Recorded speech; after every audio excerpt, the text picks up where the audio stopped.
तो खाने से पहले 155, 150, 147 इस तरह है नाश्ते से पहले।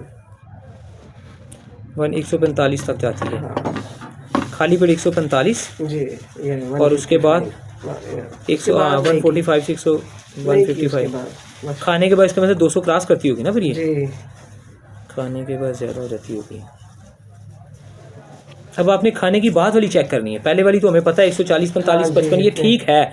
अगर हमने खाना ना खाना हो तो खाना हो तो फिर ये ज़्यादा है। खाने के बाद वाली चेक करके आपने बताना है कितनी आती है। और शुगर की भी एक गोली रोज़ाना खाते हैं ना? हाँ जी, शुगर की भी ग्लूकोफेज अभी लेनी शुरू की है। कितने सालों से सॉरी शुगर बताइए आपने? 2 साल 10 साल 20 साल 5 साल 3-4 साल। हाँ 3-4 साल पर बहुत ज़्यादा नहीं हुई, जैसे 400 500 नहीं, इस तरह कभी नहीं हुई। मीठा नहीं खाते या कंट्रोल में रखते हैं? खा लूँ छोटे के हफ्ते में एक आधा दफ़ा। हाँ वो चल जाएगा, कोई मसला नहीं, एक आध दफ़ा वो कोई मसला नहीं। अच्छा 3-4 साल से शुगर है, ओके।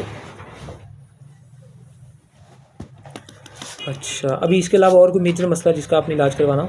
बाल इनके ज़रा कम हुए हैं, कम सर के बाल गिर रहे हैं, गिरते हैं, वो हम अपना बेमिसाल हेयर ऑयल देते हैं बाल गिरने वाला मसला उससे। हाँ सबको लगाएं, 1 साल की उम्र से लेकर बड़े छोटे सब बच्चों को मसाल के तौर पे वो लगाया जा सकता है। मर्द औरत सब के लिए बेहतरीन है। बेमिसाल हेयर ऑयल देंगे बाल गिरने के लिए, वो अच्छा होगा। और इसके अलावा कोई मेजर इशू इन्हीं का इलाज हम जारी करते हैं इंशाल्लाह।